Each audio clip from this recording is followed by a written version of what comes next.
Hopefully we get more than 8.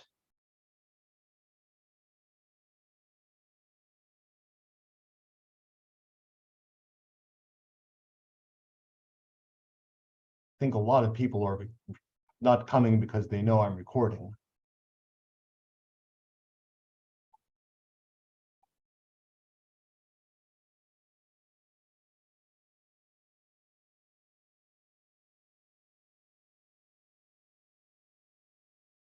All right, well, it's 6:30, so we should get started.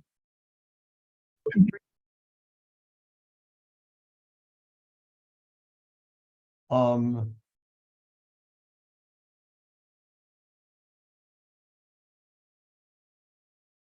just trying to think whether to use the blank exam or the answer key. I think the blank exam's a little better.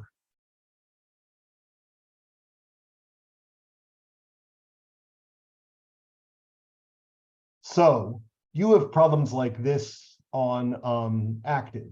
I called it an owl style mechanism. It could just as well be an active style mechanism. So in order to get this right, what you need to do is look one step ahead and see what you've got. Here we've made a new bond between the two nitrogens. The NH2 still has the two H's. And the triple bond has become a single bond, a double bond. So the only way to do that is for this nitrogen to attack that nitrogen, break the nitrogen-oxygen pi bond, and move the electrons onto oxygen. And so you get this intermediate. Then you look ahead to the next one, and we've removed a proton from this nitrogen. We've gone from NH2 to NH. So we conveniently have a water molecule here to pull that off for us. So that's what you show.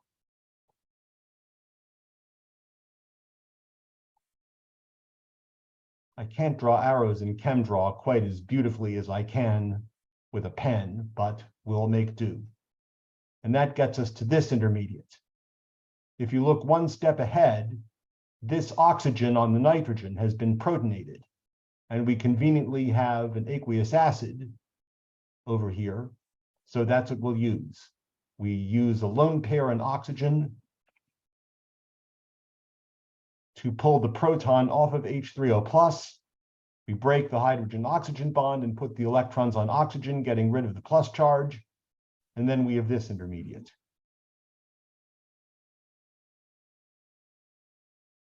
Then we look one step ahead, and it looks like we've removed a proton.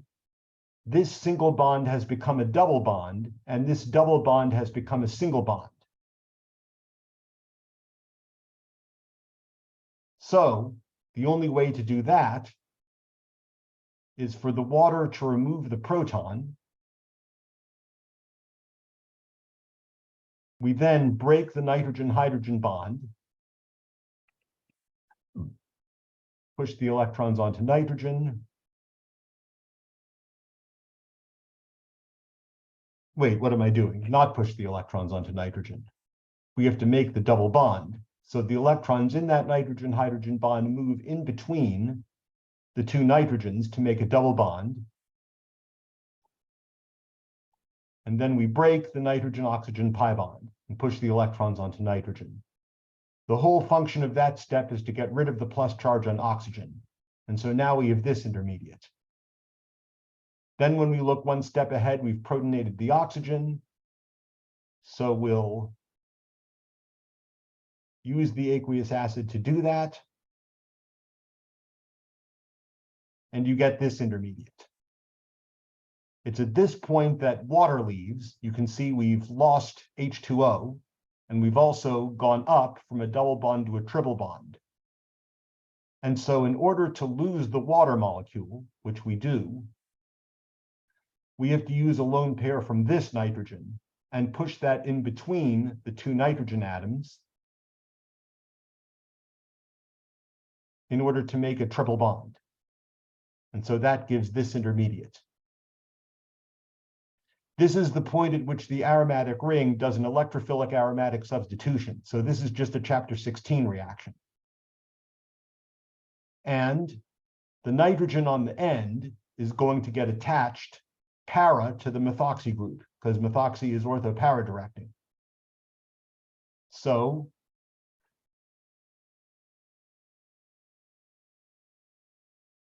this bond swings out and forms a bond to this nitrogen. Then we break the triple bond and it becomes a double bond and push the electrons onto that nitrogen to get rid of the plus charge.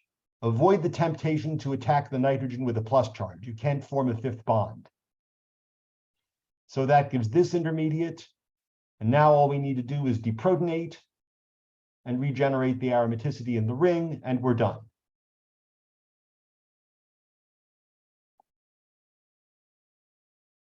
So that should look something like that.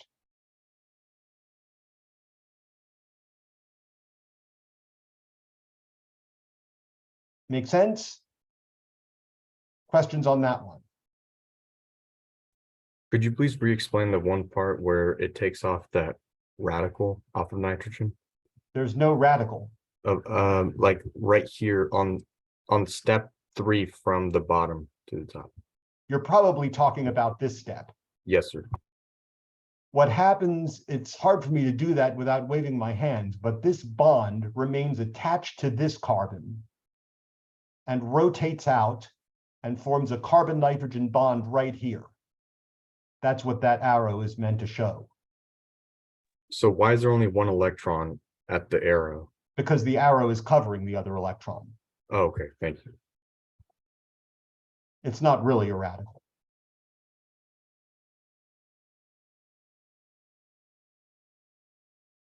So much for that one.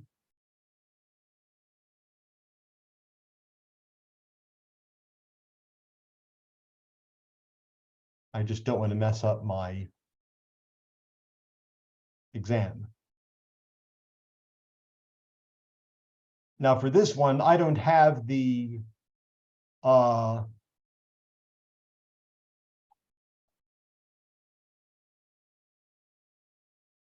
I don't have that sheet in front of me.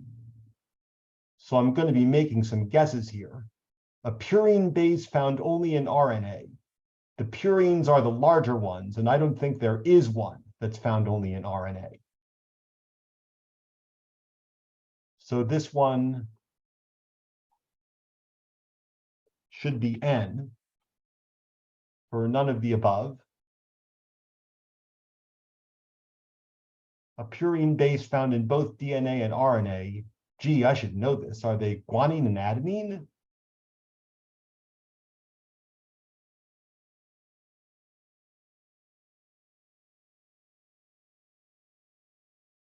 I think that's right, because I think cytosine is a pyrimidine.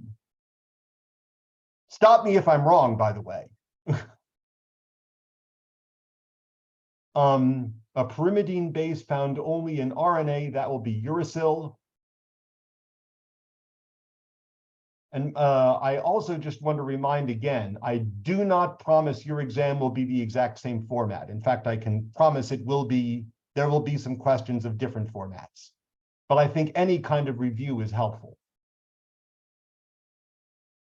And a pyrimidine base found in both DNA and RNA, I think that's cytosine.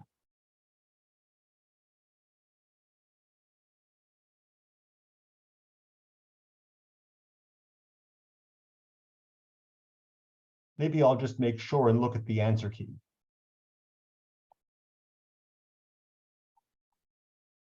N, A or G, U, and C. Okay, so we're in good shape.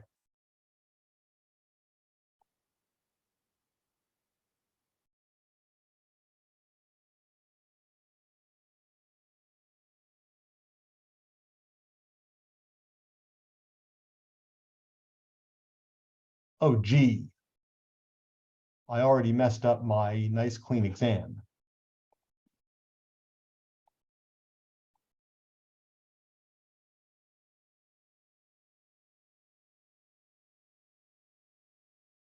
So here's what I'll do. I'll copy this.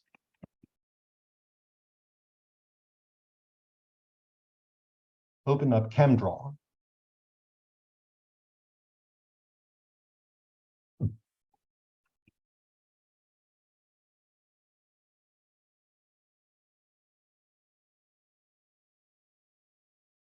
Draw a GC dinucleotide of the type that would be found in RNA. So I always draw the sugars first.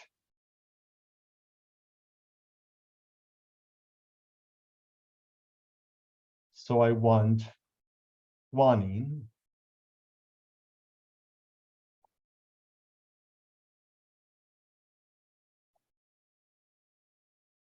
so if I were doing that by hand, I would have drawn the sugar first.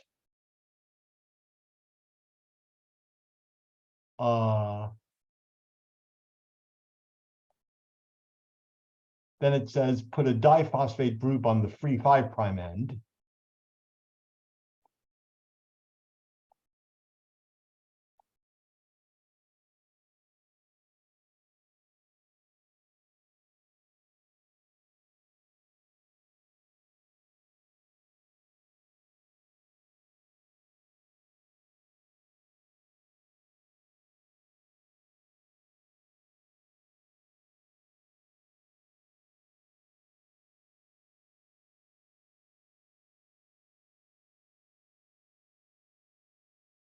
I think all of O- is over here as well. Oh, wait.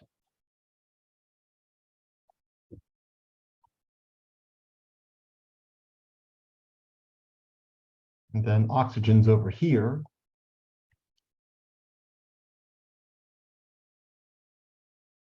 And then we will continue through the 3' OH. We'll make a monophosphate ester. Remember, it's always monophosphate between the nucleotides. Always.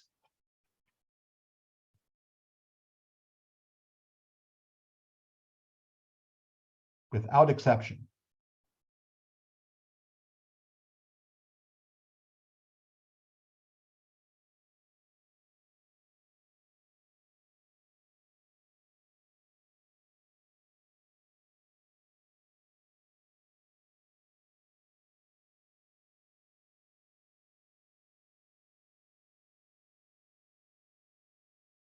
And then we'll connect the next nucleotide.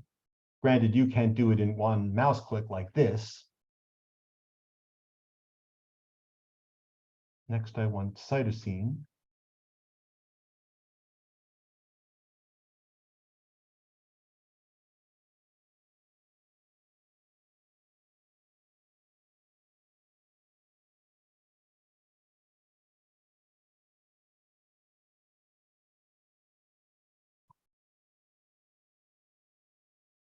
Actually, I can just do this. There we go.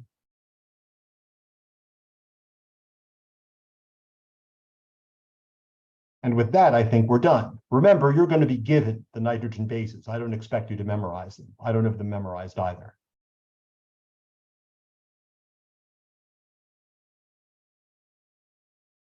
Just double checking everything.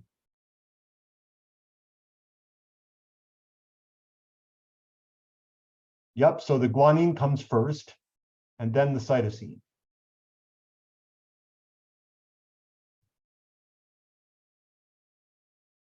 So that's how I would draw it. I think I've basically given away that a question like that is going to be on the exam, so I don't mind saying it. That's the main thing I'm concerned you know from chapter 28, is how to draw a simple small polynucleotide.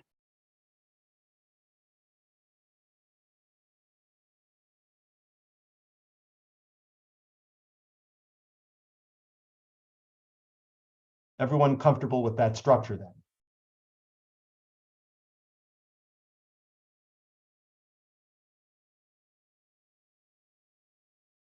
Granted, I have an unfair advantage being able to do a lot of this with just one mouse click. But you see how I put the diphosphate group on the 5' end? Oh, I forgot something pretty important, actually. That's a phosphorus. Other than that, I think we're fine.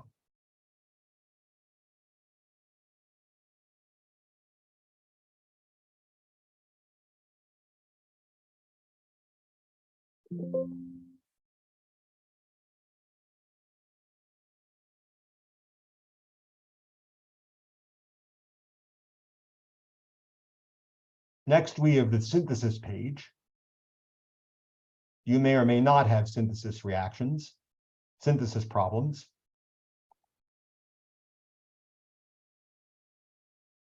In chapter 24, we talked about how to do this transformation. This is a Hofmann rearrangement. Not rearrangement, I'm sorry, Hofmann elimination.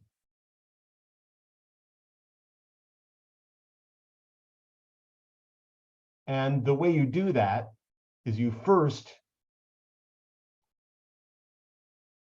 treat the primary amine. If you're given a primary amine, you need to get that up to a quaternary ammonium salt. And what you use is excess methyl iodide.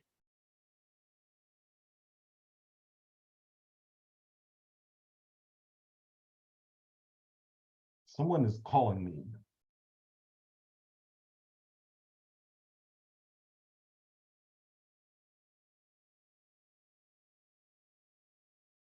Well, if it's important, they can leave a message. Dr. Wass. Yes. So for a Hofmann elimination, why can't we just use an OH minus ion instead of Ag2O and then H2O? Good question. And that is what comes next. The silver is a purpose. The silver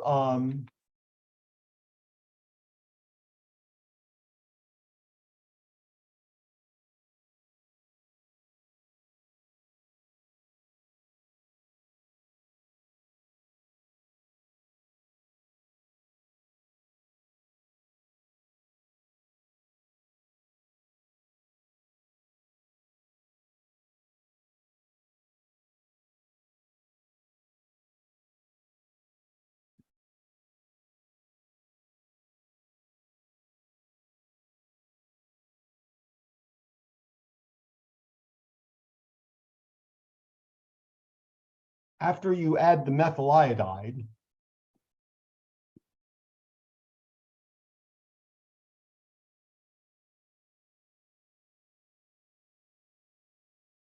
you get this quaternary ammonium salt with iodide as the counter ion. Normally, we don't draw counter ions. But remember, silver really likes halogens, halides. So the silver 1 oxide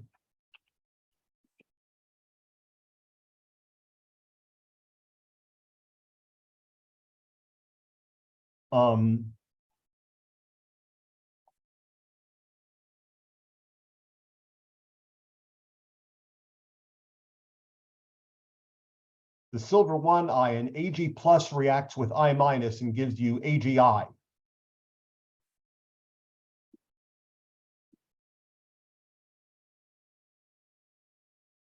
And in its place, from the oxide, leaves hydroxide ion.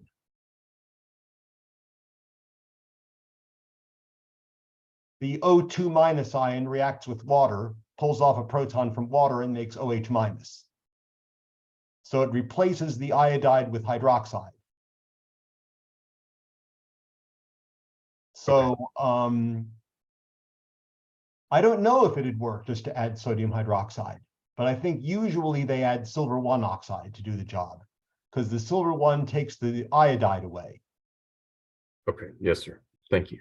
Silver ion makes exceedingly insoluble precipitates with halides. I hope you played with that in Gen Chem lab because it's pretty cool.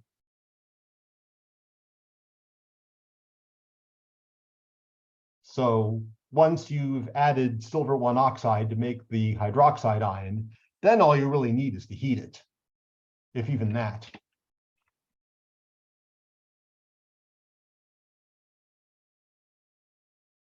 But Do you have to have heat?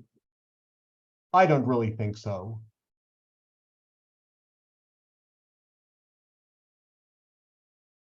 So the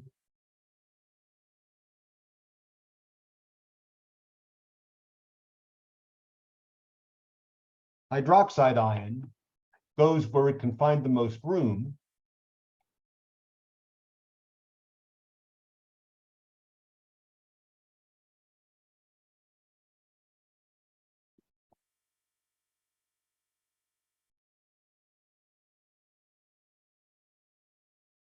Which is why you get the less substituted alkene, even though it's less stable.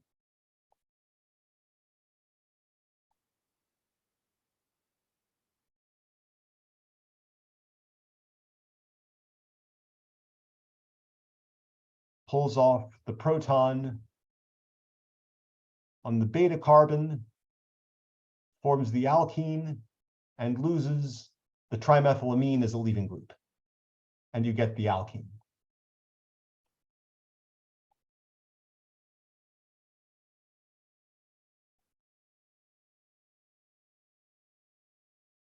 Four, five, six.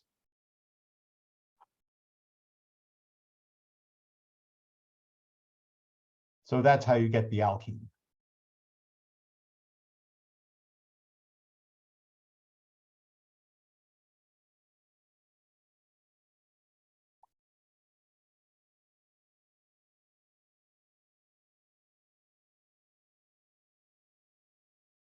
So yeah, I'd say heat is optional. I think it will go anyway.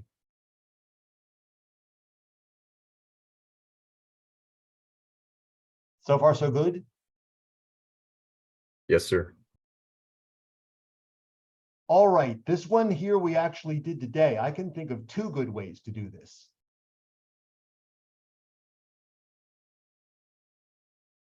You could treat the alkyl chloride with sodium cyanide in some SN2 friendly solvent like DMSO, and then hydrolyze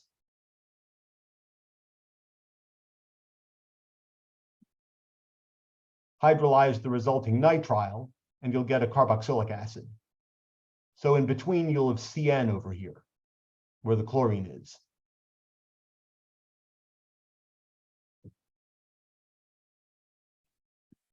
Or another way to do this would be to treat the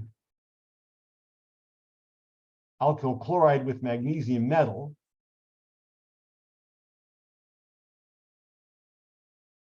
and that will make MgCl, that'll make the Grignard reagent. Then treat the Grignard reagent with CO2, like we talked about in class today and Tuesday in the other classes, I think.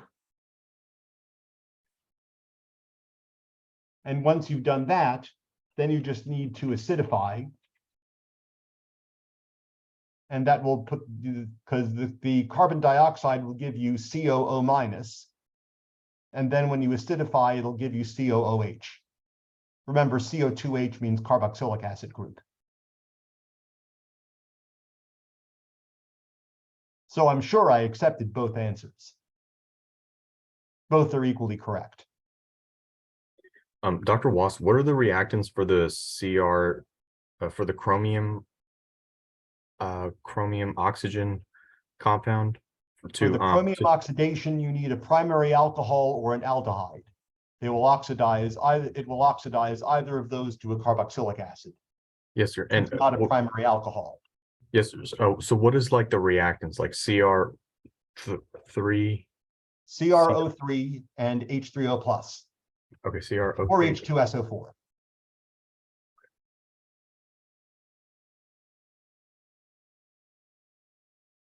Thank you.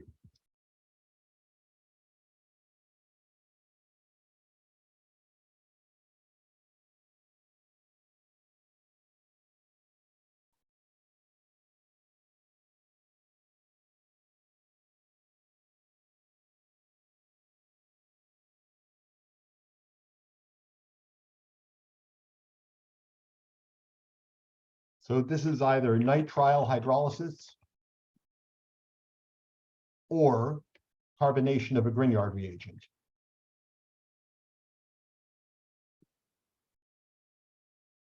Either of those will work.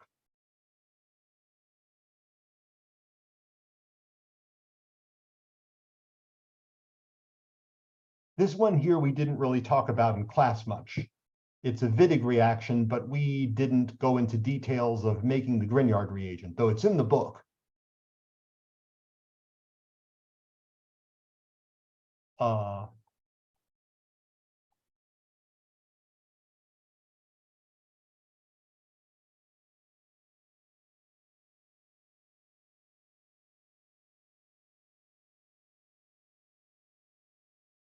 Dr. Wass, the diethyl oxygen was just a It's solvent. diethyl right? ether. Diethyl ether. It's a solvent, right? Yes. Okay, thank you. Diethyl ether is one of many polar aprotic solvents.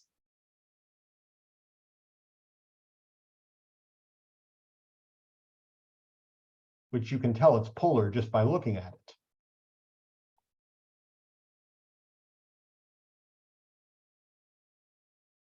That oxygen is very electronegative.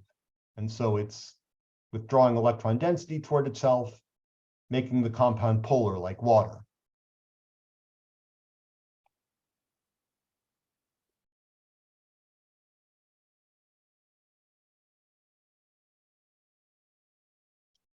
So with this one, let me move this down. We'll get to it later.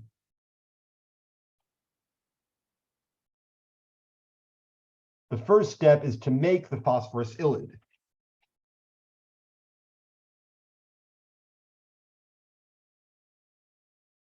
So you treat the halide with triphenylphosphine.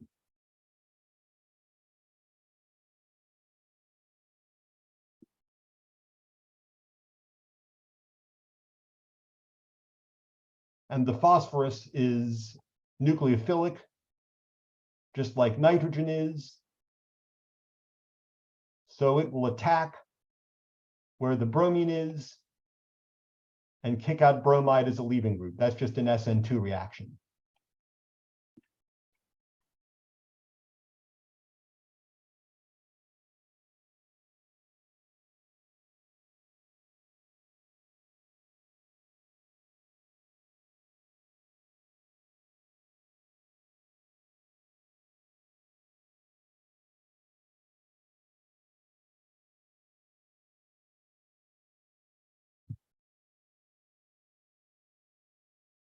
After that, in order to make the phosphorus ylide, you need to pull off one of these protons.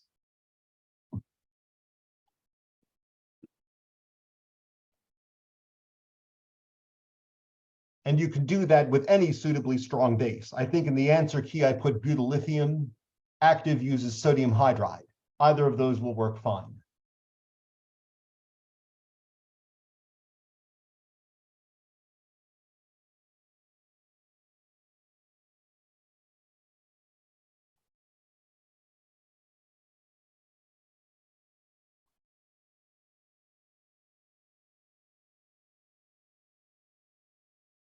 There's my hydride ion. That will pull off one of these protons.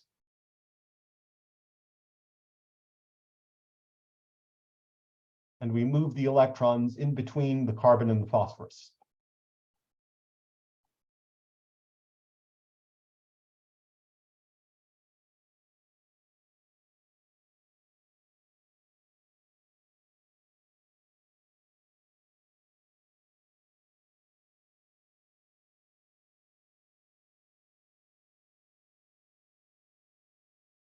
So you get the phosphorylide. It's at this point that you treat it with benzaldehyde.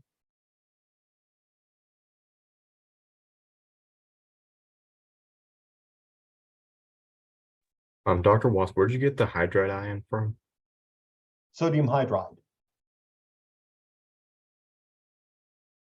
Sorry, I did completely forget to say that. That's totally my bad. So is that going to be a part of our like synthesis? Yes, Okay, active uses sodium hydride here. So I wanted to explain it so you guys understood that active problem. so would we write that down as step 2? Step 2, yes. You could also use butylithium, like I did in the answer key.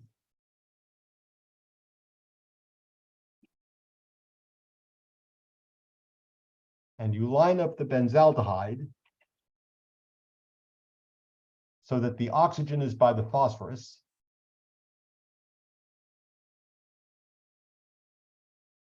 And the carbons are together. This carbon and this carbon are together. And this part we did talk about in class.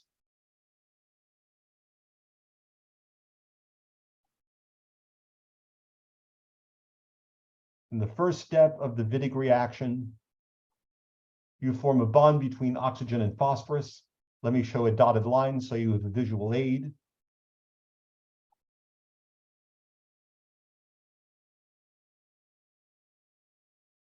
And you also move the carbon-phosphorus double bond in between the two carbon atoms. This is really the part that's nucleophilic addition to an aldehyde or ketone. So that's what makes it a chapter 19 reaction.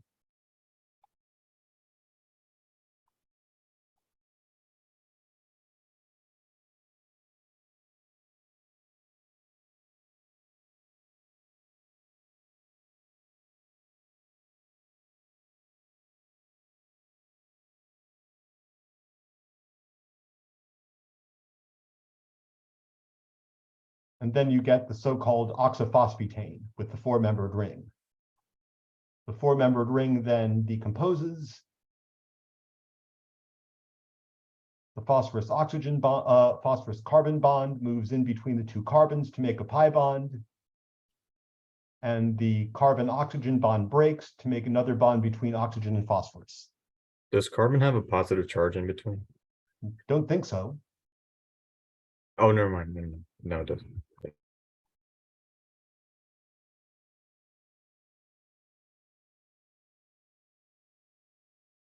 And that gives you the product. Although, to be completely honest,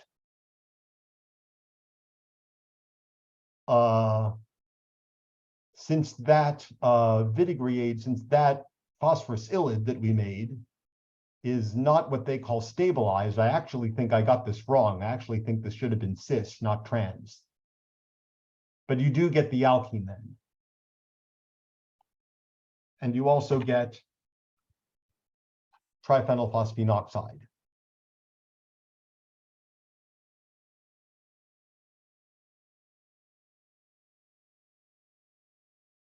Which the problem didn't say you had to mention it, so you didn't have to mention it.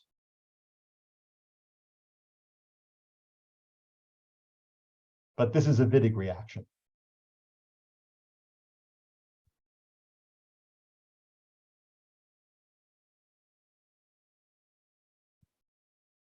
We only covered this part of it in class.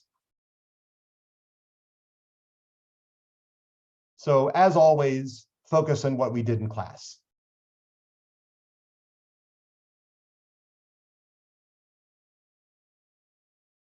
That doesn't mean everything in the exam will be something we did in class, but probably most of it.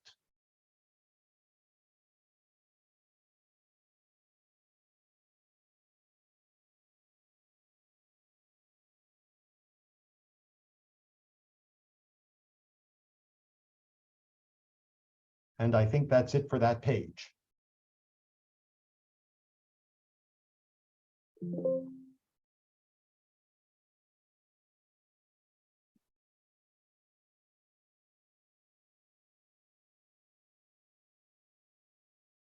Uh-oh.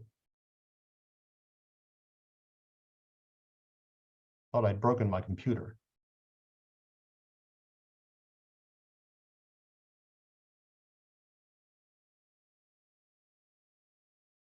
Now we have the fill in the blanks where you need to supply the product.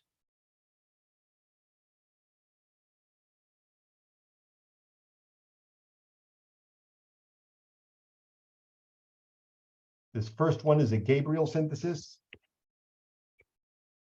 That's in chapter 24. We talked about it in class.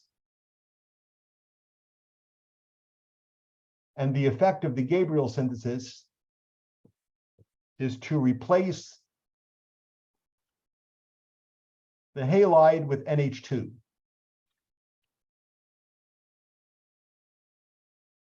The nitrogen comes from the phthalimide. We start with phthalimide, then we deprotonate it with something like potassium hydroxide. That gives this anion. That then does an SN2 reaction on the alkyl halide.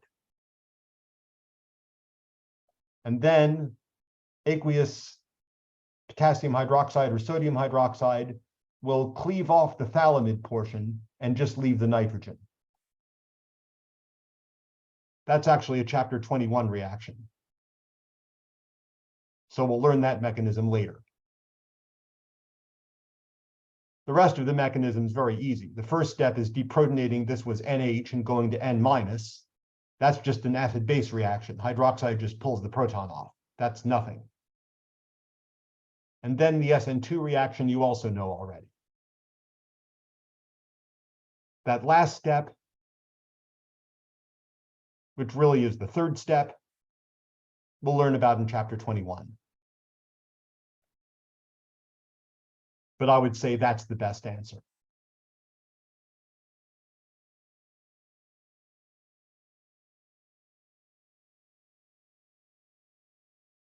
In the next one,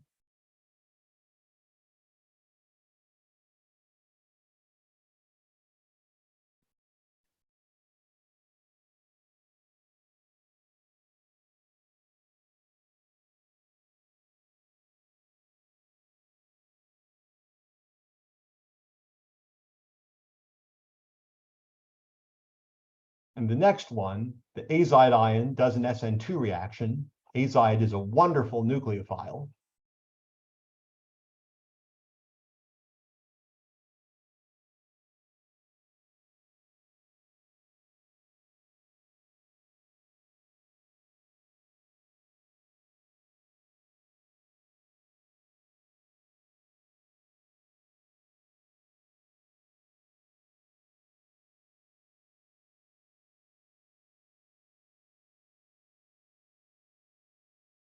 There's the azide ion.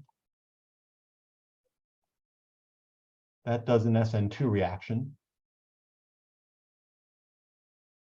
Kicks out the halide.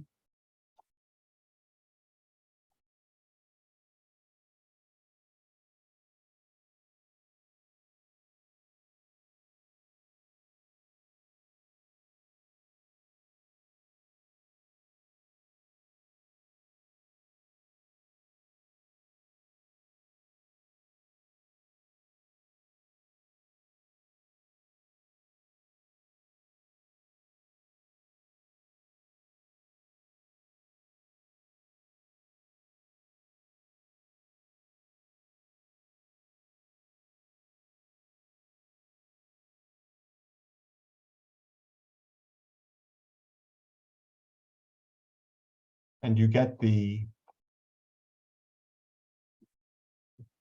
alkyl azide. Those are quite a bit explosive, by the way. They're very dangerous. That's from the first step. The sodium azide does this.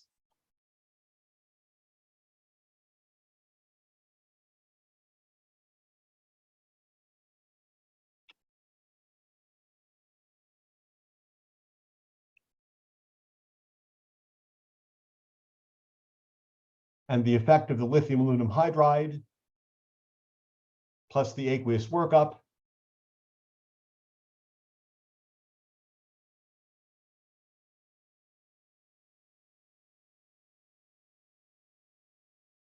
is to convert the azide to an amine plus nitrogen.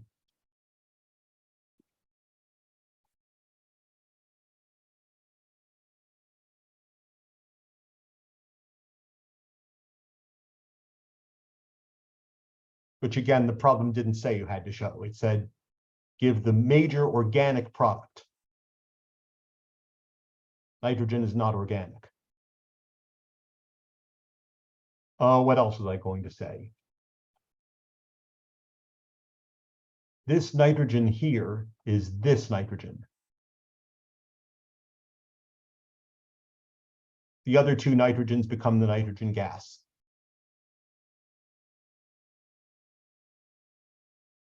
Dr. Wass. Yes. So I don't know if you remember now, but I do remember. Do you remember me asking you about the azides? Is it if it was similar to another type of reaction? What was that reaction where it I switches don't out remember. an N double bond C to an amine, or not an amine?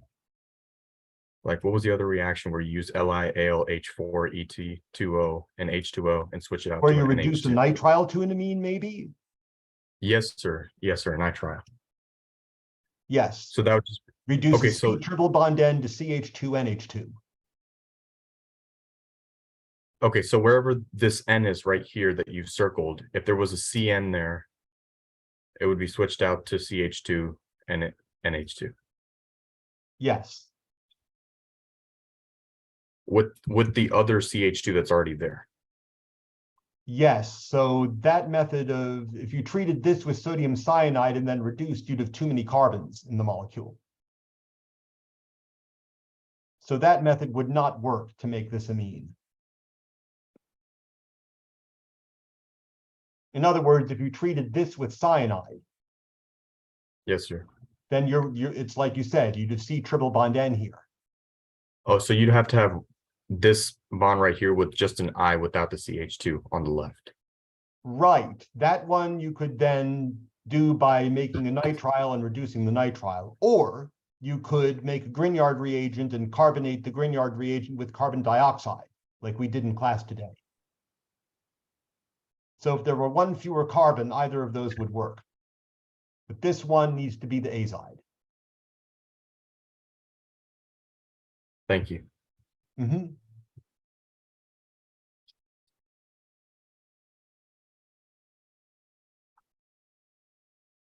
Let's see.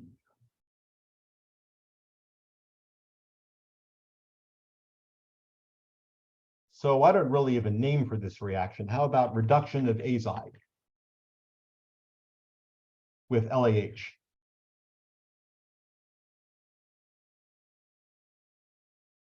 This reaction we did in class today.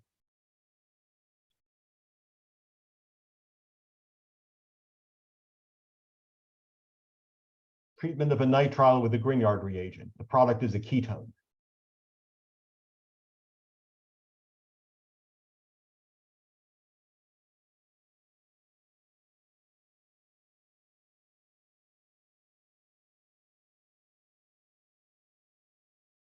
So the carbon that was the nitrile carbon becomes the ketone carbonyl carbon.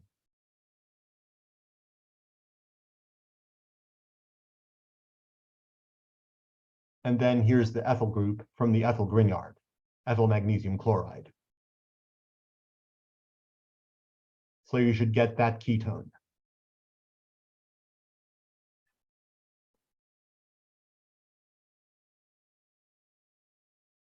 This one here is formation really of an imine, although this type of imine is a special kind of imine called an oxime with NOH.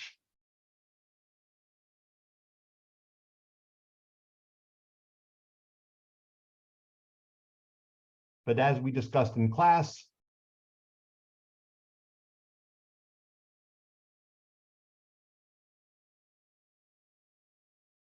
C double bond O becomes C double bond N. And you can see that nitrogen has an OH attached to it. Do you see how it's NH2OH? So that OH remains attached to the nitrogen. And water is a byproduct. But the major organic product is the oxime. It's just a special kind of imine. The mechanism's identical to making any other kind of imine. Could you please redefine imine and enamine? Let me go to my other page to do that.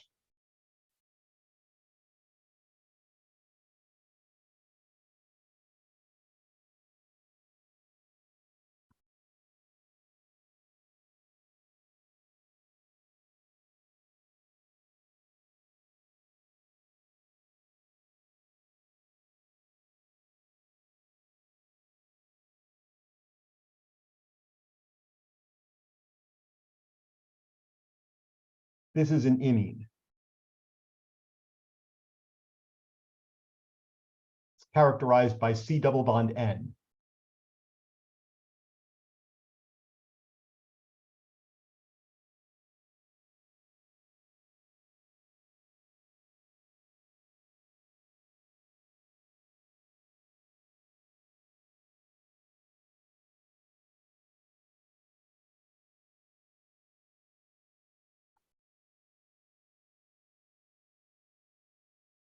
And so at the end of the nitrogen single bond on the imine, it could be anything. Could be anything. And then so is the single bonds at the carbon. Yes, they could. Well, they're going to be the other carbons realistically, because you will have made it carbons or hydrogens, because you'd have made it from an aldehyde or a ketone. Yes, sir. And this is an enamine.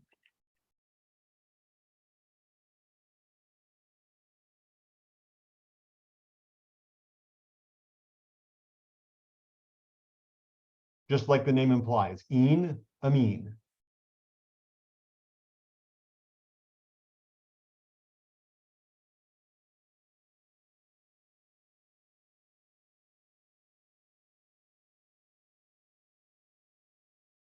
Thank you.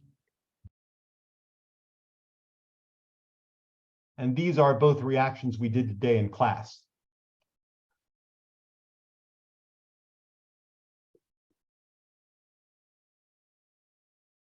This one is hydrolysis of a nitrile.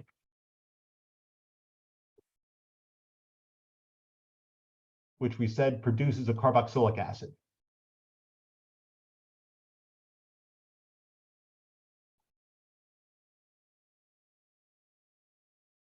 That's actually a chapter 21 reaction. We'll learn the mechanism then.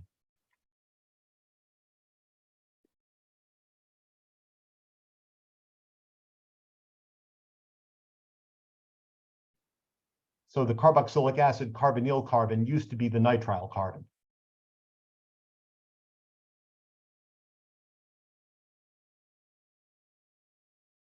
And this is a reduction with LAH. Really, I should have put excess lithium aluminum hydride. That was sloppy on my part.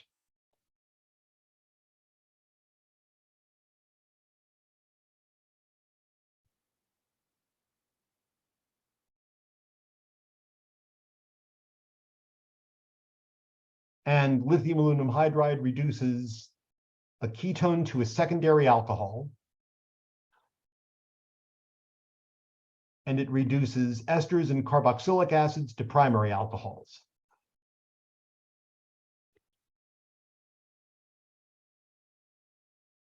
Wait, why did it do that?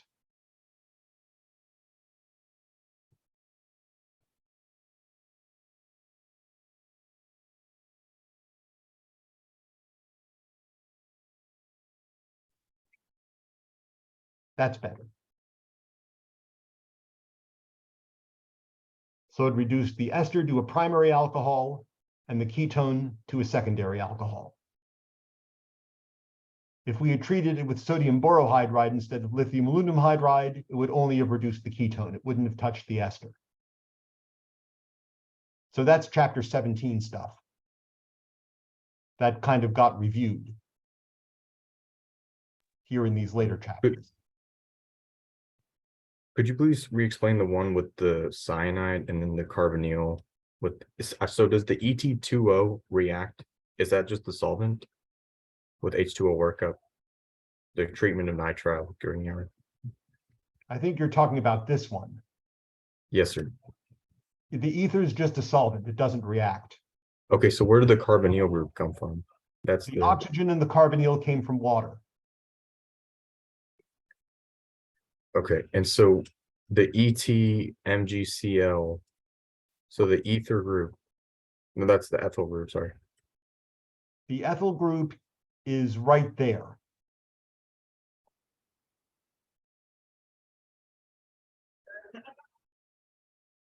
Okay, so this was pretty much the same as the other reaction that we did earlier with the Cl and CO2H in the previous, for the write out the mechanisms. I don't think these reactions are the same at all.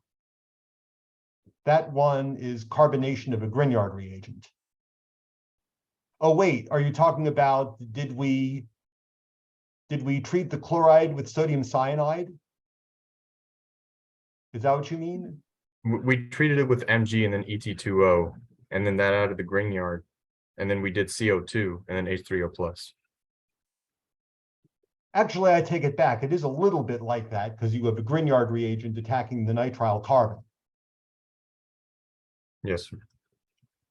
So you go from C triple bond N to C double bond N, and then the water hydrolyzes the imine, and you get the ketone.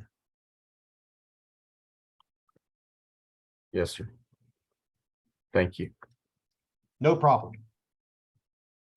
And just to clarify, with the HONH2, the OH that came on the N, that came from the OHNH2. Yeah, that was there to begin with. And it's still there in the product. This OH, let me do my little circle trick again. This OH is this OH. Do we have to know the mechanism for that? Yes, you do. It's formation of an imine. The presence of the OH group doesn't change the mechanism at all. Yes, sir. It's the exact same mechanism. Okay. And can you just give us a hint on the first step so I can figure? The first step is going to be protonating the carbonyl oxygen since we're in acid. With the H plus? Actually, if I had given you guys this problem, I would have written HONH3 plus instead of H plus. Oh, okay. Yes, sir. So that's what you would use. Okay. That's where you get the H plus from. All right. Thank you. So that's what was confusing. Thank you. Oh, okay. Yeah, that's why I've made that change in how I teach, because I realize it's confusing. Thank you.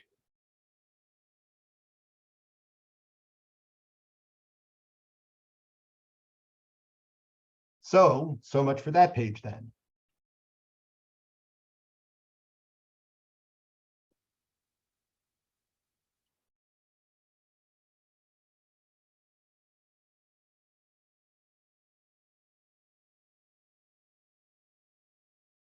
And then we've got mechanisms. I think this will work better if I work from the answer key.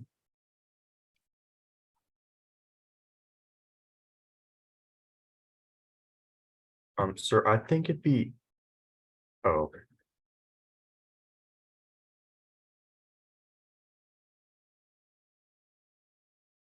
Just because it'll take me forever to write the mechanisms out using ChemDraw. Yes, sir. So here you've got formation of an acetal. The way you know it's an acetal is because you've got OCO. That's the definition of an acetal, where the two oxygens are not OH groups, they're O alkyls. And we did this reaction in class. The only difference is this is a cyclic acetal, but it's the same reaction we did in class. So in the first step, you need to protonate the carbonyl oxygen, and you'll use the conjugate acid of the alcohol you're given. So I would have, again, if I had given you guys this problem, I would have said this alcohol and then HOCH2CH2CH2 OH2 plus rather than H plus, because again, I realize that's confusing. I didn't realize that it was confusing a few years ago. It's something I've learned since then. So we'll use the conjugate acid of the alcohol in order to put the proton on the oxygen, and that gives this intermediate. I really don't like this arrow. Let's see if I can do a little better.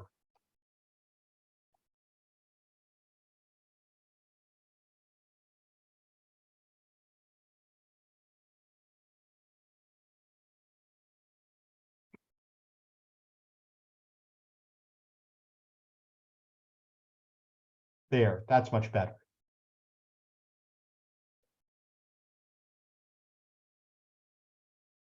So now that we've protonated the carbonyl oxygen, the next step is nucleophilic addition. So the alcohol adds to the carbon that has a partial plus charge. The driving force of the reaction is the oxygen also is a plus charge. And so in so doing, we break the carbon-oxygen pi bond and put the electrons onto oxygen, getting rid of the plus charge. So I would say that's the driving force of that step. That gives this intermediate over here. So protonation of carbonyl oxygen, nucleophilic attack. After the nucleophilic attack, we've learned that you get a couple proton transfers in order to prepare the molecule to lose water as a leaving group. So we'll use the alcohol we're given. Notice I'm not using water. Water is not given. It does not mention water. So we can't use H2O. You have to use what you're given. So our alcohol pulls off this proton to get rid of the plus charge on oxygen and give an intermediate that is a charge of 0. Much better to have a charge of 0 than to have a charge of +2. And then the subsequent separate step, these two things do not happen at the same time. In a subsequent separate step, we put a proton in the OH group using the conjugate acid of the alcohol that we're given. And so that gives this intermediate. At this point, we lose water. And again, this is not an SN2 reaction. The reason it's not SN2 is because that carbon is quaternary. You're not going to get an SN2 attack on a quaternary carbon.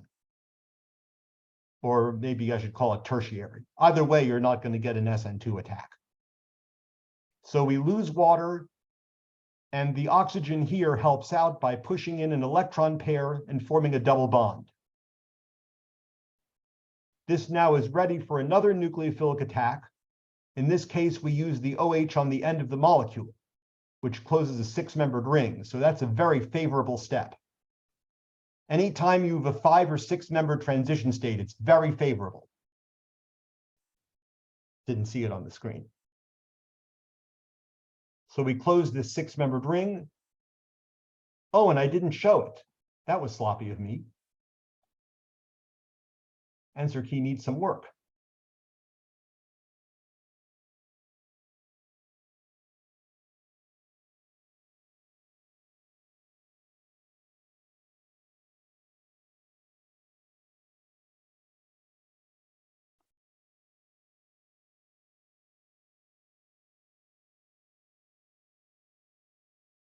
Actually, I could have just cut and pasted, but it's too late now.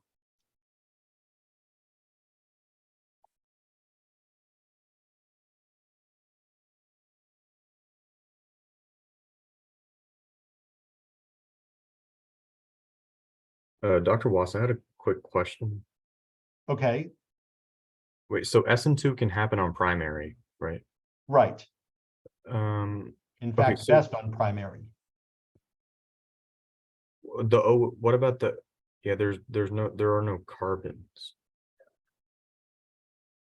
I was just kind of curious to know, okay, so on step 3, well, essentially 2 arrows later, right there. Oh. Yes. No, before that. Before. Oh, here. Yes, sir. So that OH right there on the second with the cycle. This one here? Yes. Yes, sir. Could we not protonate that and take that off and then have the other OH attack that carbocation as an SN2? Like, I feel like I might think of that during the test. You actually could have this OH take the proton off, but I don't think that would get you anywhere because you'd only have to pull the proton off again. I think that would waste you steps. Oh, okay. So, well, I'm saying we can, if we pull the proton off and then like on the second step where you protonate the second, where you, like right to your right, the next step. Yes, sir. So that's where we protonate that hydroxy group. Yes. Instead of protonating that, if we protonated this hydroxy group, the second one, and then we pulled that off and then attacked with the hydroxy group that your arrow's on right now to that carbon. I think that's too big. 1, 2, 3, 4, 5, 6. So you want this OH to attack here. Yes, sir. And then it would just form another bond just like that OH already has a bond on carbon, just like that bond, it'll form another bond.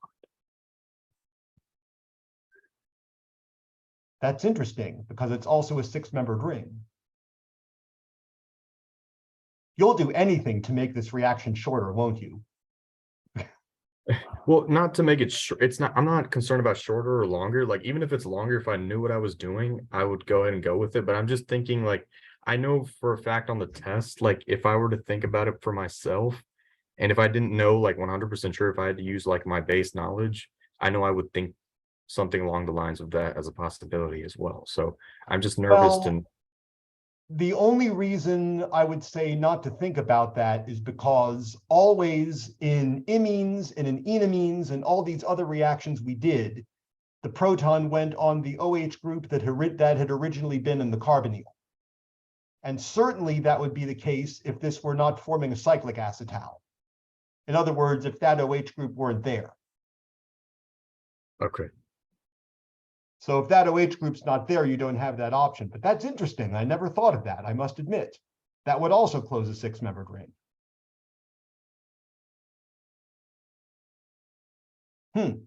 Chris, so always protonate the hydroxy group attached to the carbon. Right, that used to be in the carbonyl. Okay, thank you. That's the same in all three reactions, all three of the big reactions that you need to know. Okay, thank you. But I have to admit you raise an interesting point.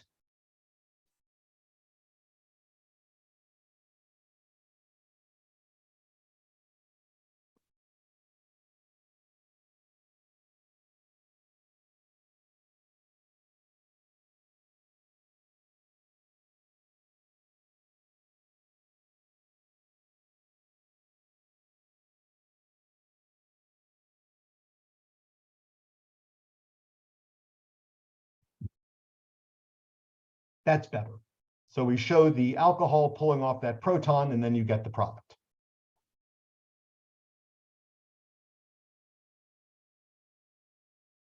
And I'm actually going to save that because that's significantly better.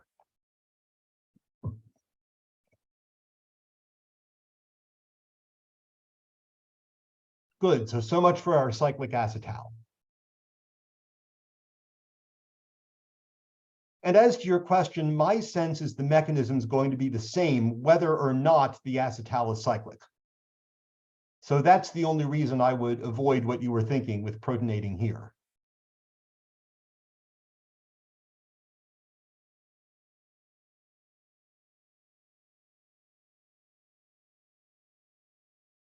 Wait a minute, what's going on here? Where's my starting material?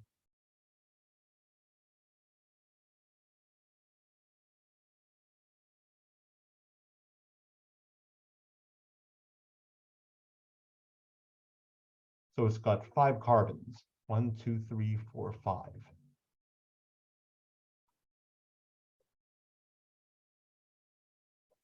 I'm sure that was there in the original exam.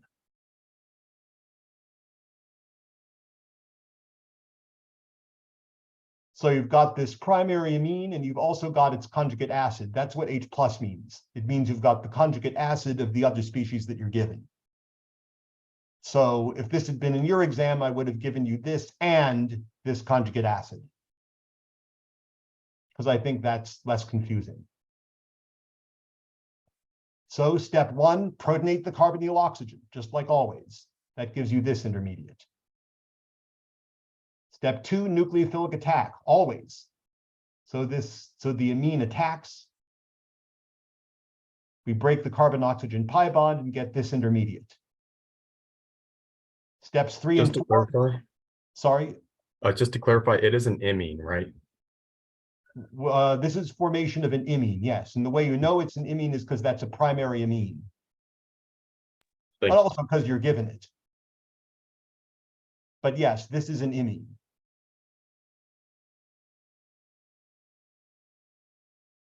So steps 3 and 4, proton transfers. First, we use the amine to pull off this proton and bring the nitrogen down to a charge of 0. And then we protonate again on the oxygen that used to be in the carbonyl. We use the conjugate acid of the amine in order to do that. And that gets us to this intermediate. Next step, lose water. And the amino nitrogen helps out by pushing out water as a leaving group. And you get your carbon-nitrogen double bond. Last step is just pulling off this proton. So there's a logic and a flow to the reaction. Every step happens for a reason. And I frankly think there's too many steps to memorize all of them. I think you have to understand what's going on.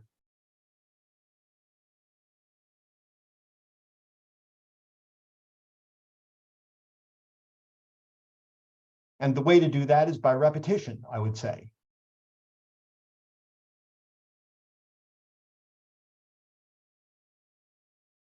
But yes, this is formation of an imine.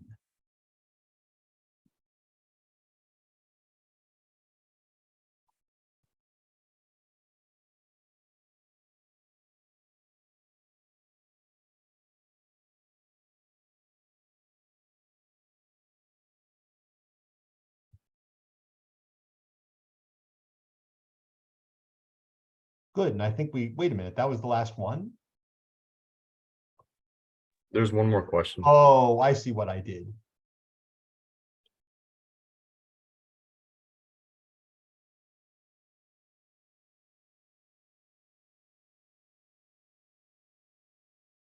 All right.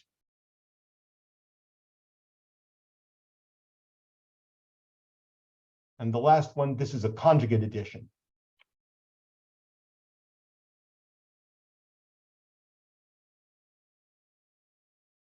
And the way you know it's a conjugate addition is because, first of all, there is an alpha double bond between the alpha and beta carbons. This is going to be a little tricky for me to do.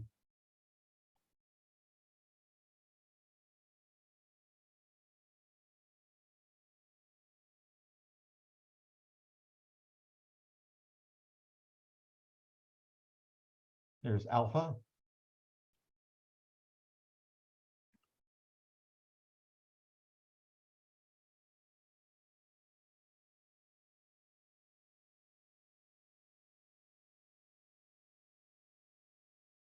And there's beta. So you've got a double bond between the alpha and beta carbons. And also, because our nucleophile is on the list of those nucleophiles that prefer to add to the beta carbon rather than directly to the carbonyl, if you treat them with an alpha beta unsaturated ketone or aldehyde. So we went over this reaction in class. So again, the way you know it's a conjugate addition is because you have a double bond between the alpha and beta carbons, and you have a nucleophile that prefers to add to the beta carbon of an alpha beta unsaturated ketone or aldehyde. And so we know to refer to them as alpha and beta because it's a double bond over one carbon from the carbonyl group. Right, the alpha carbon is next to the carbonyl. Okay, what if there were 2 carbons away? It had to be 1 carbon away. Yeah, alpha is 1 carbon away from whatever the carbon is that we're considering, or whatever the atom is that we're considering. Alpha Yes. simply means next to. Thank you. Yep. And again, if I had given you this problem, I would have written PHCH2NH2 and PHCH2NH3 plus.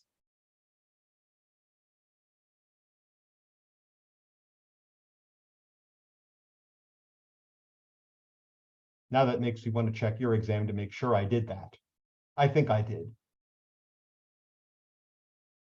Good. So step 1, protonate the carbonyl oxygen using whatever acid you're given. And here is the conjugate acid of the amine. So we're given that. Step 2, nucleophilic attack. Are you beginning to see a pattern? Because there is one. Protonate carbonyl oxygen nucleophilic attack, followed by proton transfers. So our nucleophile is the amine. It attacks at the beta carbon.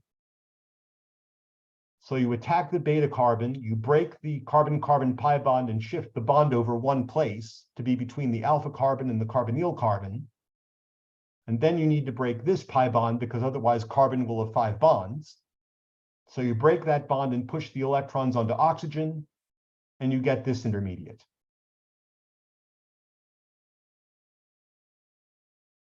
Steps 3 and 4, proton transfers. So we first want to pull off this proton to get rid of the plus charge on this nitrogen atom. We'll use the amine in order to do that. And again, we're given that. Always look back at what you're given. I wish there were more than 10 people here to hear that. Hopefully more will watch the video. But always look back at what you're given. If you're ever not sure what to put down next, look back at what you're given. You'll probably get a hint there. So we pull off that proton and we get this intermediate. This now is the hardest step to remember. But we need to protonate this double bond. And the driving force behind protonating this double bond is because that double bond is so electron rich, having this oxygen here with 2 lone pairs. And so that double bond really wants to get protonated or react with an electrophile or something. So that's how you know it's going to happen. It's because that double bond is very electron rich due to the oxygen next door. Enols, as we'll learn in chapter 22, are unstable for this reason. They will want to go back to the keto form. So the way you do it is you shift in a lone pair from the OH oxygen in between to make another carbonyl. Then you break the carbon-carbon pi bond and you use those electrons to pull a proton off your conjugate acid. And that gives you this intermediate. And then we're almost done. All we have to do is deprotonate the oxygen using, again, the amine, and we're done. Don't forget you're given the product also, so you know what to aim for.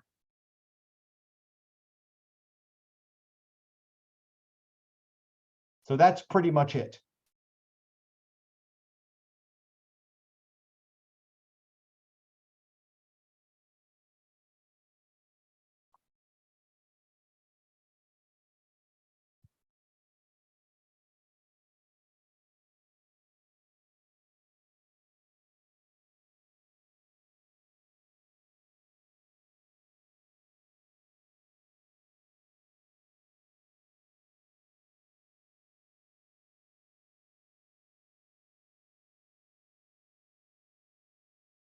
Let me just double check. This reaction we talked about in class. This reaction we talked about in class. This reaction we talked about in class.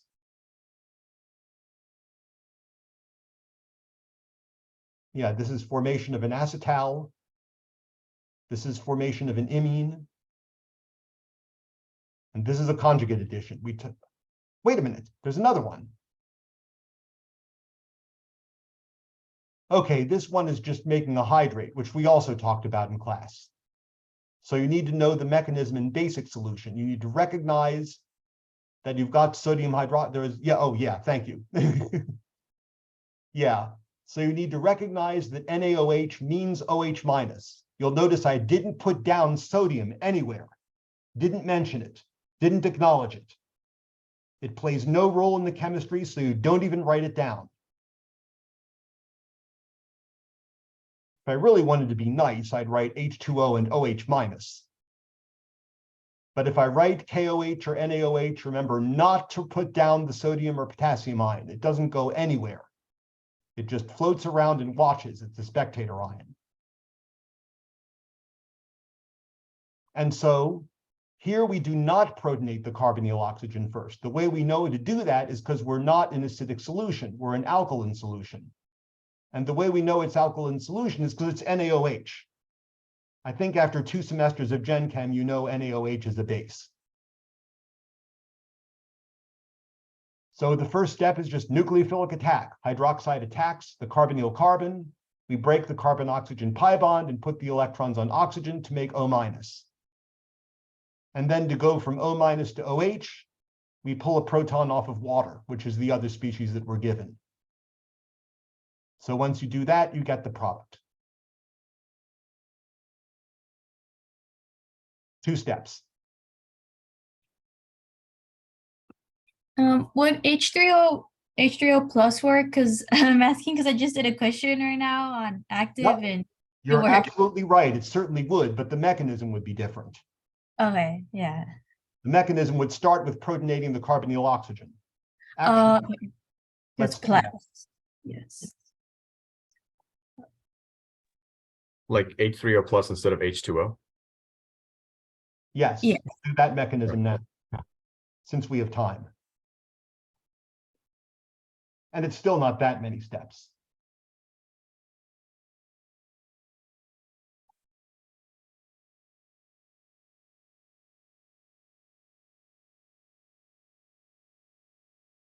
And remember, whenever you're given H3O plus, H2O is also present.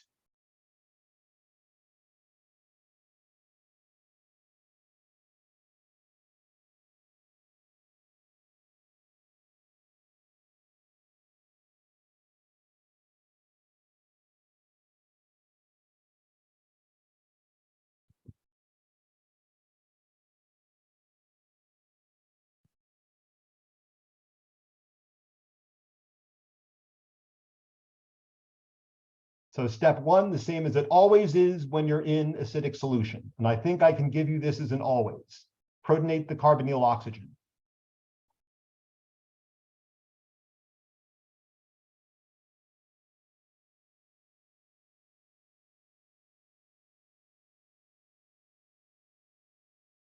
You're going to be jealous when I do this. Boop. Automatically does it for me. Step two, nucleophilic attack.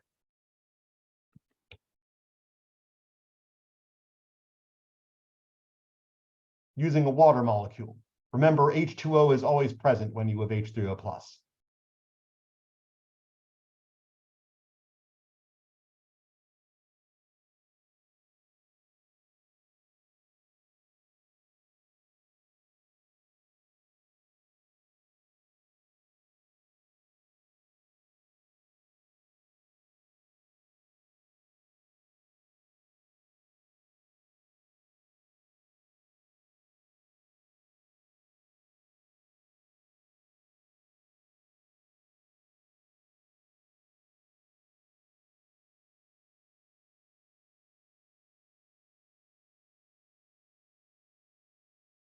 Also jealous of me being able to draw a 7-numbered ring with one mouse click.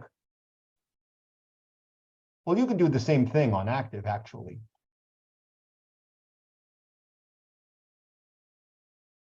So just to clarify, Dr. Watts, one more time, the reduction of a nitrile group with LiAlH4 and then H2O, that would add another CH2. It reduces the C double bond O to CH2. Oh, wait, I'm sorry. It would The add another, nitrile group. no, it would not add another CH2. The carbon in the nitrile becomes the CH2. Okay, so then the question that we have up there with sodium azide, we could use, we could switch that out with CN and then do the second and third step and it would still be the same answer? Feel like we've been through this. Yes, I thought it adds an extra CH2 and that's why we couldn't use it. Like that first step, if we could switch that out with NaCN.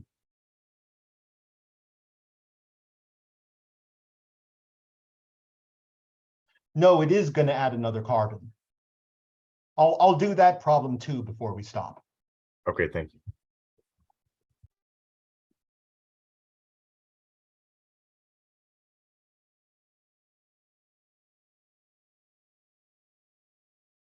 I'll show you what we get.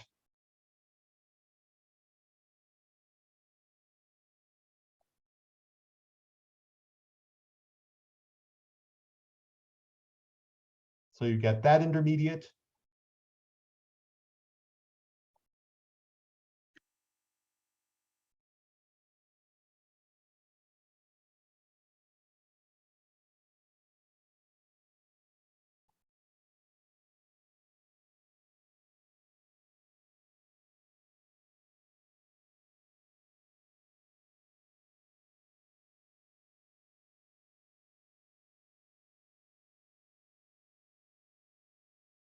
So that's how the mechanism would look in acidic solution. It's a little longer. But that would certainly also work.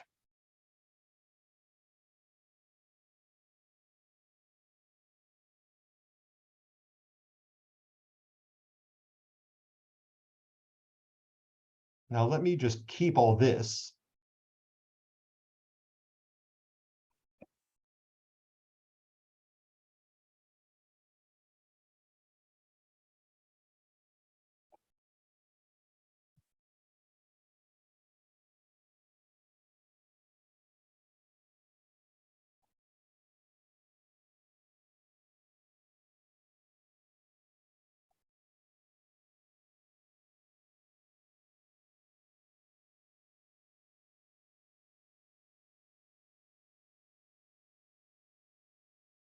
Or any polar aprotic solvent.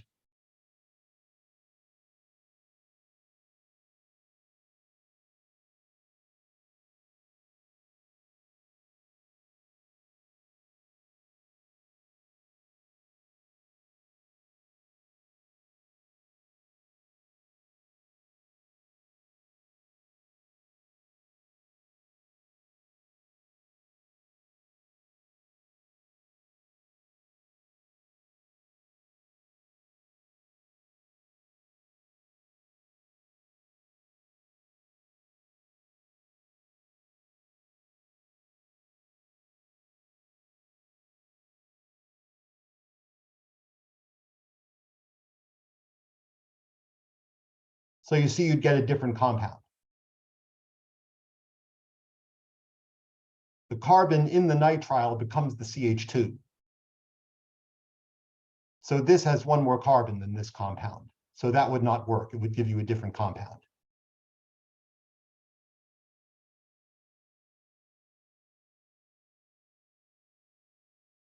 Oh, right. Yes, sir. Because we're trying to get rid of the carbon in general and switch it out with an NH2 ultimately. We don't switch any carbons with NH2. No, there's an extra carbon in nitrile that we can't deal with. Oh, right. Okay. Thank you. If you'd wanted to make that compound, that'd be the way to do it. But if you want to make this compound, it has to be azide. Or you could do a Gabriel synthesis. Oh, yes, sir. Yeah, we could. But that's okay. Thank you, Dr. Wass. Yep, sure.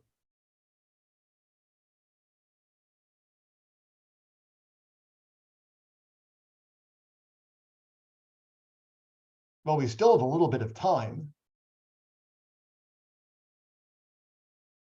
We went over formation of an acetal. We went over formation of an imine. The only one we didn't do is formation of an enamine. Looks like I didn't ask that on this exam. So I, for one, would like to go over that, since that's the other big mechanism. Unless anyone is something else they'd like to see. Will the tosylates be on there? I can't say exactly what will be on the exam, Oh, okay, yeah. but I can show you what Yeah, yes. I can show you what TS means.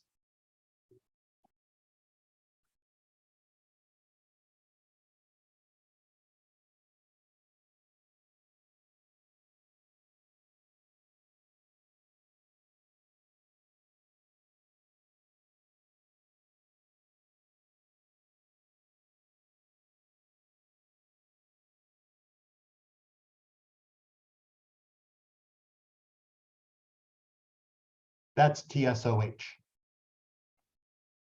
And I would say, yes, you have to know that. It's in chapter 11. It's part of the material in the first semester.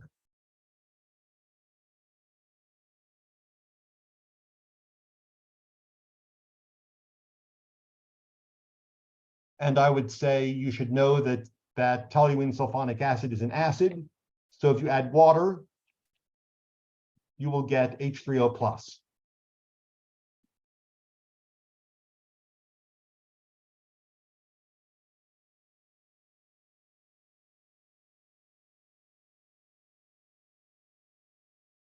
But that's all there is to it. It's just an acid. It's an acid like HCl or sulfuric acid. Okay, thank you. Yep.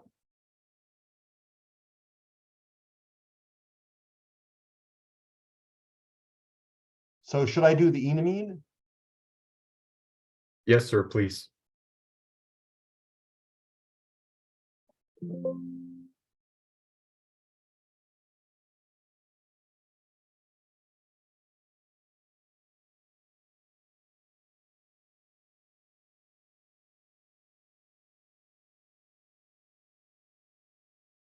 going to say don't save on that one. So that's going to be in chapter 19.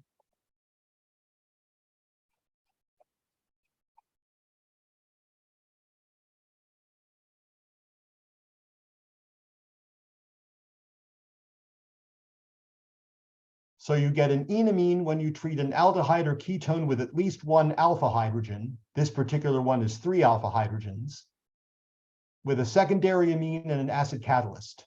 So you would have some of the conjugate acid of the secondary amine around. And that gives you the enamine. Step 1, protonate the carbonyl oxygen, just like before. That gives this intermediate. Step 2, nucleophilic attack. You use the secondary amine that you're given and attack the carbonyl, and you get this intermediate. Steps 3 and 4, proton transfers. So first we'll pull off this proton. That gets us to this intermediate. There's a lot of diisopropylamines around. That gets us to this intermediate, which has a charge of 0. And then you want to put a proton onto the oxygen. Why? You want to put a proton on the oxygen so that you can lose water as a leaving group. So there's a reason for it. You don't just memorize it. There's a reason for it. And I think lots of times people refuse to learn the reasons why these steps happen. And I just don't understand that. Because this way you'll remember. At least that's Dr. my, Plums. yes. I'm kind of confused on what the reactant is. I see the product, but I don't. Is the reactant the entire thing with the ammonia positive? The Or is reactant is this secondary amine, diisopropylamine. There's also some of this present. So that's the one of the synthesis parts. It's not the actual reactant. No, it is one of the reactants. The Okay, so reactants are, both of them are reactants. right. And Okay. the acetophenone is a reactant. I would say this is a reactant, this is a reactant, and this is a reactant. Oh, that CH3 is not attached to, that's not, Right. no, okay, thank you.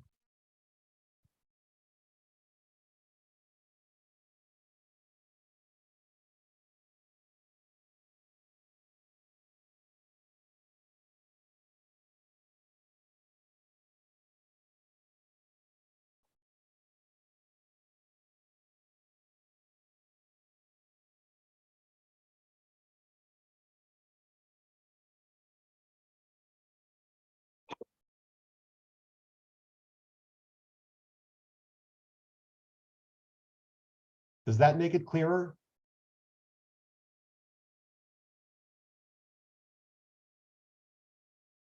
We'll leave it that way for next year then. All right. So where was I? We had made it to this intermediate with a 0 charge. And so now we need to protonate this oxygen to get rid of water as a leaving group. So we use the conjugate acid, which again, we're given. So the oxygen picks off the proton, we break the nitrogen-hydrogen bond, move the electrons onto nitrogen to get rid of the plus charge on nitrogen. That gives us this intermediate.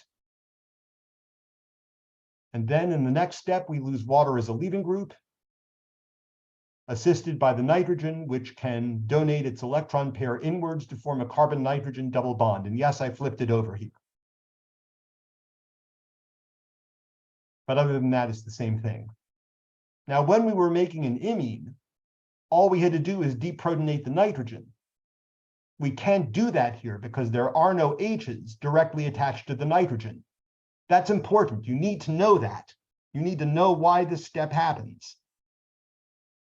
Since there's no H's directly attached to the end, we don't have that option. We have to do something else in order to get rid of the plus charge. And what we do is deprotonate the alpha carbon. So you take one of the protons on the alpha carbon, you pull it off with the base that you're given, with the amine. You move the electrons in the CH bond in between the two carbons to make a carbon-carbon pi bond, and you break the carbon-nitrogen pi bond and push the electrons onto nitrogen to get rid of the plus charge, and you have your enamine. So up until that point, the mechanisms for imine and enamine are the same. And the only reason they differ is because in the case of forming an enamine, you don't have a hydrogen on this nitrogen. So you have to do something else in order to get rid of the plus charge. You have to deprotonate somewhere else. And so you deprotonate in the alpha carbon, and you make the enamine.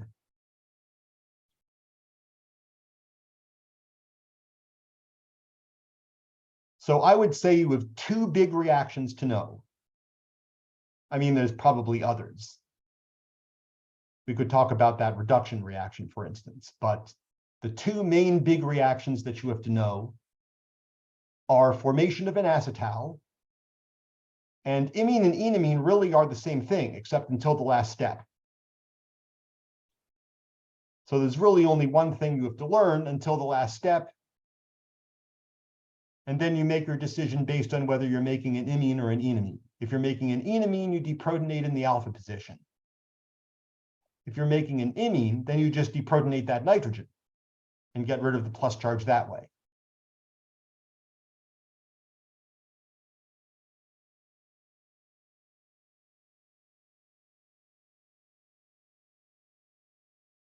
So that's basically it.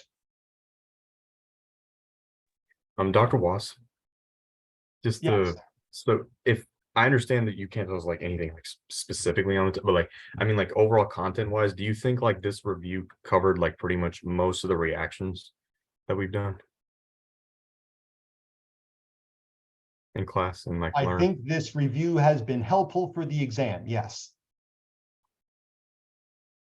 Were there any other reactions that we went over in class that we didn't cover right now? Sure, I can't do all of them, there's too many. But I did the major ones. Yes, sir. And so we, Like I didn't do the Wolff-Kishner reaction, but it's in your class notes. Yes, sir. Like the entire mechanism? Yes. Okay, thank you.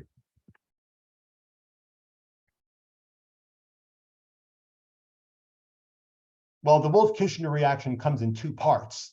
First, you convert the ketone araldehyde to the hydrazone using hydrazine. And that mechanism is identical to forming an imine, which is here in your class notes. And then the part that comes after that is reducing the hydrazone down to the alkane, which is in your class notes. So I didn't cover everything, but I think I covered the major ones. Okay. Thank you, Dr. Wass. Have a good day. Yep, you too. Any other questions?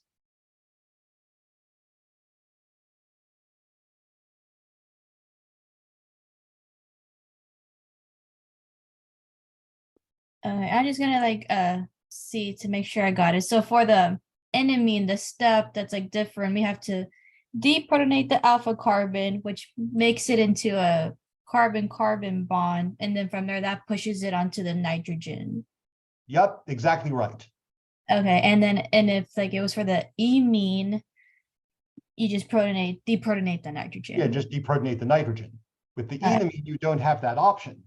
Yeah. So that's okay. So and then we'll be able to like see that in the mechanism, like You'll be okay. able to see that. You'll be able to see that from the materials you're using. Yeah. If you Alright. wind up with a hydrogen and a nitrogen, you're in good shape. You're making an imine. You can just deprotonate. Okay. Not, then you're going to be making an enamine. Yes. Okay. Thank you. But there has to be at least one alpha hydrogen in order to be able to make the enamine. Okay. Otherwise, I can't ask the question because you won't get the enamine. Yes. Okay. Thank you. Yep.